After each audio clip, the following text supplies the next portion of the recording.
Между тем, в Коми началось голосование по проекту формирования комфортной городской среды.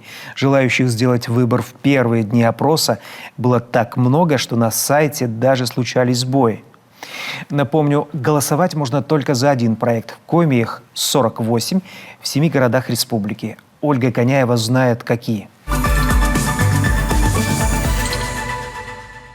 Парки, скверы, пешеходные зоны, детские площадки, дворы. Благоустройство дает развитие территориям, атмосферу комфорта и безопасности людям. В такой приятно жить, работать, отдыхать. Важно, чтобы пространство обновлялось именно там, где ждут. Возможность самим выбирать объекты благоустройства дает федеральный проект «Комфортная городская среда». Голосование уже началось. Представлено 14 территорий для благоустройства, 10 из которых будут обустроены уже в следующем году. Вы можете выбрать сейчас одну из них и проголосовать с помощью номера телефона.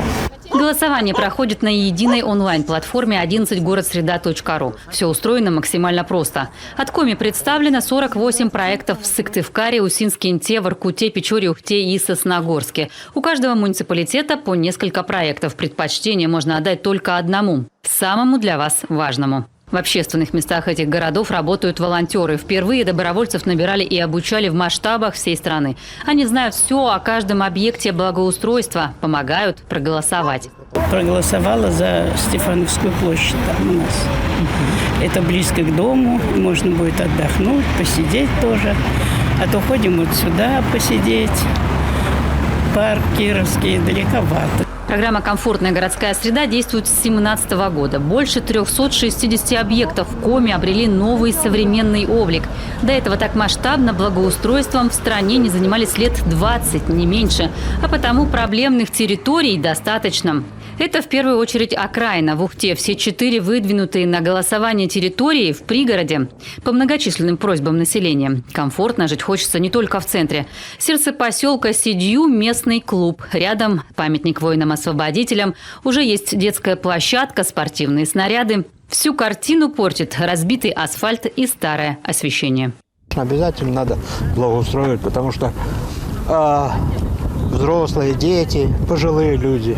У нас один очаг культуры, вот, пожалуйста, больше у нас некуда сходить. Дети в основном здесь, конечно, нужно. Самый знаменитый из представленных на выбор проектов – профиль Ленина в микрорайоне Ветлосян. Очень популярен и давно претендует на звание визитной карточки Ухты, говорит куратор объекта, сотрудник историко-краеведческого музея Дмитрий Мартемьянов. Это должность, к слову, еще одно нововведение проекта. Кураторы территорий, общественники, они следят за ходом голосования по конкретному проекту, вносят пожелания жителей. Вождя пролетариатов уже выставляли на голосование, но тогда выиграли тротуары в поселках. Острее была необходимость. Многие спрашивают, что у вас интересно, мы слышали, у вас есть Ленин, там все прочее. Да, пожалуйста, здорово, замечательно, он есть. Но площадка, как вы видите, конечно, нуждается в благоустройстве. Мало того, что великолепный вид на город, очень хочется, чтобы там была смотровая площадка. Вообще в идеале, конечно, как вот во многих фильмах пошли, так можно было посмотреть в монокуляр, полюбоваться на город. По каждой территории в Ухте будет представлено 2 варианта дизайн-проектов. Разница в конфигурации и расположении клумб, скамеек, арт-объектов. Ухтенцы выберут, как им удобнее. Чего не хватает для полного счастья соседям-сосногорцам, так это детских площадок. Кроме того, на голосование жители выдвинули 3 общественные территории и пешеходную зону на одной из улиц. Новый асфальт, новую дорогу. И асфальт можно положить, вообще благоустроить, чтобы был хоть более приличный вид. Бордюрчики надо поставить, ограждение, асфальт, водооттоки. Никто, кроме нас с вами, не знает Сосногорск лучше и что в нем еще нужно сделать. Давайте не останемся в стороне и примем активное участие в голосовании. Сразу 15 проектов выдвинули интинцы. Нелегкий выбор.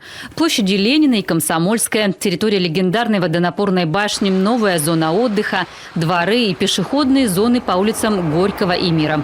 Здесь от тротуаров остались только бесчисленные кочки, ямы и ухабы.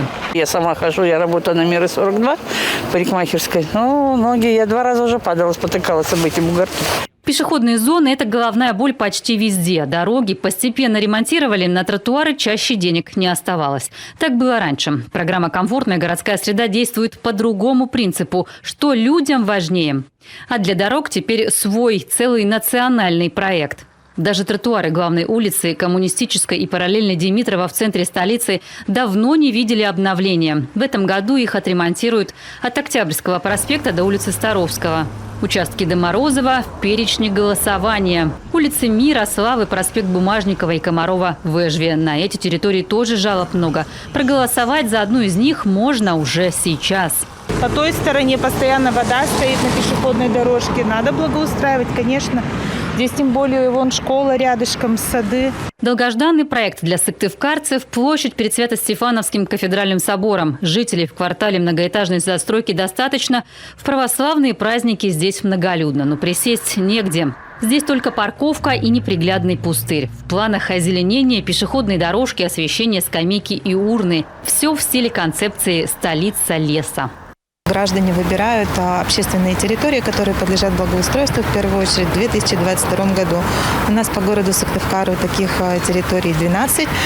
3 из них будут выбраны в Эжеву и 7 из них будут выбраны по городу Сыктывкару. Проголосовать можно с помощью волонтеров, которые у нас распределены по более чем 15 точкам и по городу, и по Эжвинскому району. Также можно проголосовать на сайте через сайт 11городсреда.ру. В прошлом году в голосовании участвовали больше 80 тысяч жителей. По их предпочтениям, этим летом преобразятся больше 200 объектов в 46 муниципалитетах. В городах и поселениях численностью свыше 1000 человек. Это больше 400 миллионов рублей из бюджета всех уровней. Так, например, завершится апгрейд площади перед бассейном в Сыктывкаре, отремонтируют площадь привокзальную в городе Воркуте, территорию памятника нефтянику в Усинске. План благоустройства на следующий год зависит от жителей Коми. Онлайн-голосование продлится до 30 мая.